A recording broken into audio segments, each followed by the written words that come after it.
اعوذ باللہ من الشیطان اللعین الرجیم بسم اللہ الرحمن الرحیم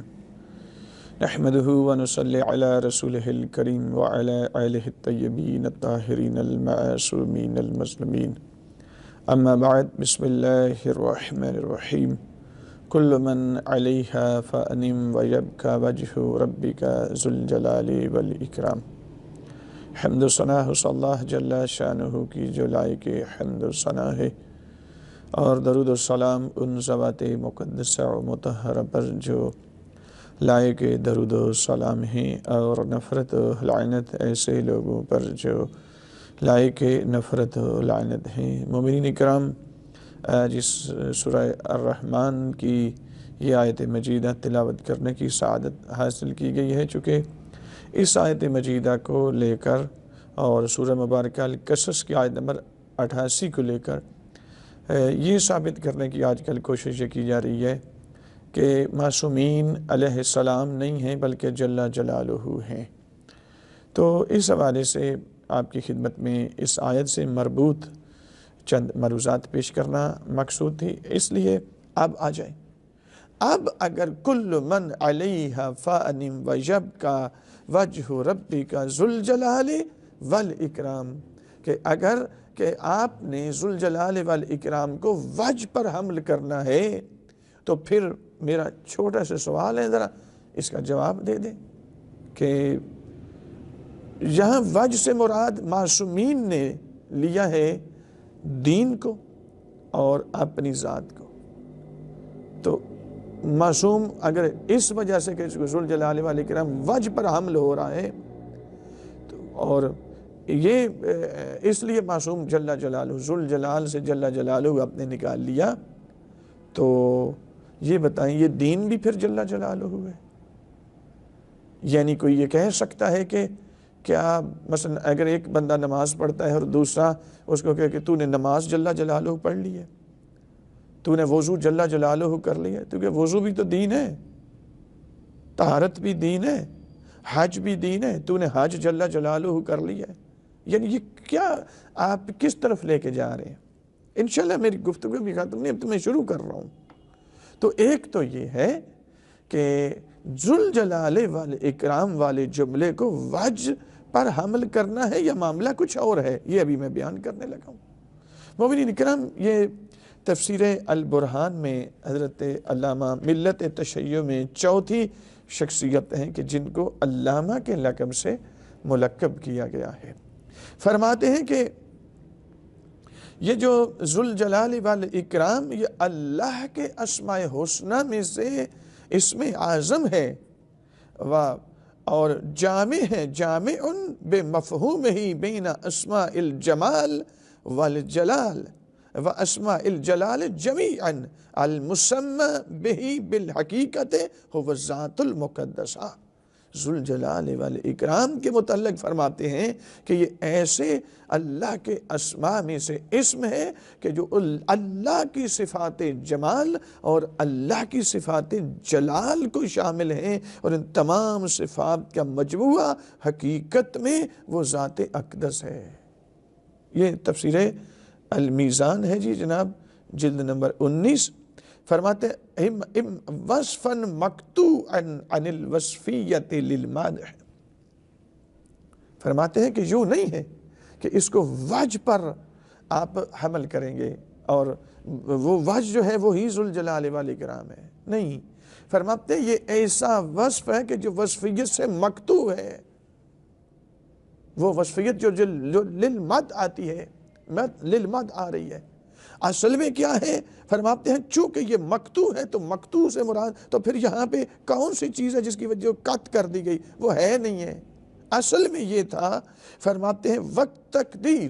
تقدیر میں اصل یہ تھا ہوا ذوالجلال والاکرام، کہ تیرے رب کا وجہ باقی رہنے والا ہے، اس کو فنا نہیں ہے، اور تیرا رب وہ ہے کہ جو ذوالجلال والاکرام بھی ہے۔ اب ذرا مومنین کرام ذرا دیکھیں، قرآن کی ایک آیت دوسری آیت کی مفسر تو بن کے آ سکتی ہے، اس کی ضد بن کے نہیں آتی، ہو نہیں سکتا کہ بندے کی کسی مولانا صاحب کی کلام میں تو تضاد تعارض بھی آ سکتا ہے، تضاد بھی آ سکتا ہے، ذرا مرحلہ جال ہو یا آگے مرحلہ ہو تو اس میں کسی مقام پہ بھی وہ آ سکتا ہے، لیکن جب کلام الہی ہو اور اس میں تعارض تو یہ ممکن نہیں ہے، جو اس سے اعجاز قرآن ختم ہو جائے۔ تو یہاں قرآن کی ایک اور آیت ہے، اس میں خالق کبریا کیا فرماتا ہے؟ اللہ رب العزت اس میں فرما رہا ہے، یعنی اس آیت، یہ جو سورہ الرحمن کی جو آیت مجیدہ ہے، کل من علیہ فان ویبقى وجہ ربک ذو الجلال والاکرام، کائنات میں جو کچھ بھی اس وجہ ارض پر ہے وہ فنا ہونے والی ہے مگر اللہ کا وجہ، لیکن وہ ہو ذات المقدسہ، یہ جو ذوالجلال والاکرام ہے، فرماتے ہیں اصل میں ہوا اس میں مقدر ہے اور یہ اس سے مراد ہے ہوا ذوالجلال والاکرام، چونکہ ذوالجلال والاکرام حالت رفع میں آیا ہے اور آپ کو مغالطہ ہو رہا ہے کہ چونکہ وجہ پیچھے حالت رفع میں، اس میں بہت ساری آیات ہیں کہ ان کو ہونا منصوب چاہیے تھا لیکن حالت رفع میں آئی ہے۔ آذان من اللہ ورسولہ، اللہ کی طرف سے، تو یہاں پہ من اللہ جس طرح اللہ کی طرف سے آذان ہے اس طرح رسول اللہ کی طرف سے آئی ہے، تو رسولو آیا ہے، رسول ہی ہونا چاہیے تھا آپ کے قاعدے کے مطابق، لیکن اس طرح نہیں ہے، اصل اس کی ترکیب وہی ہے جو واقعاً ہے، جو اس کے اعراب درست ہے بالکل۔ اب آئیں سامعین، ہو ذوالجلال والاکرام،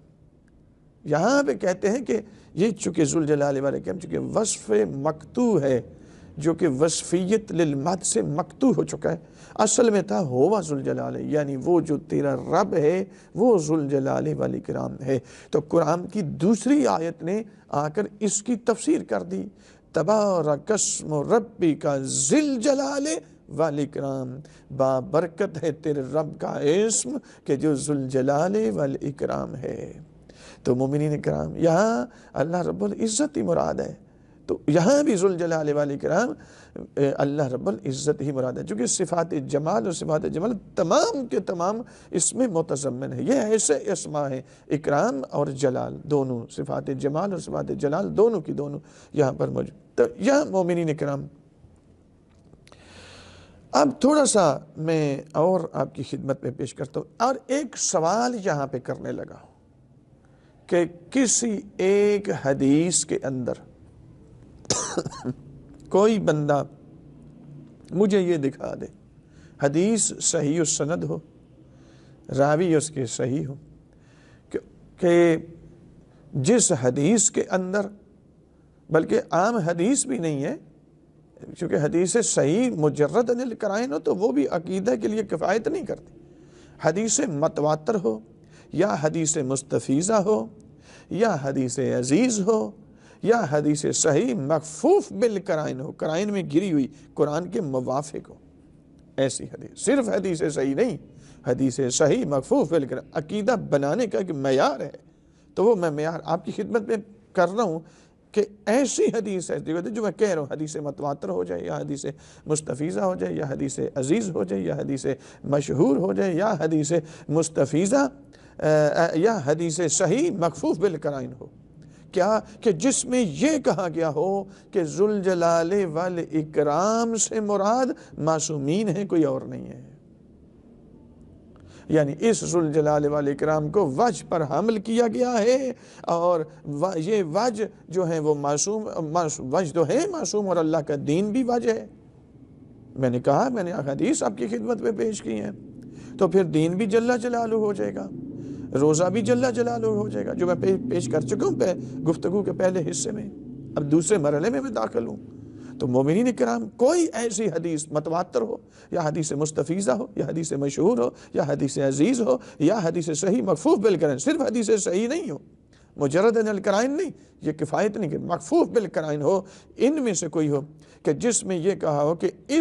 یہ وجہ جو ہے یہی ذوالجلال والاکرام، اس حدیث کے متن کے اندر یہ جملے موجود ہیں کہ یہ وجہ ہی ذوالجلال والاکرام ہے، اور اسی سے مراد جل جلالہ، اور اس بنا پر جل جلالہ معصوم کو کہا جا سکتا ہے، یہ ثابت کر دیں کسی جگہ پر۔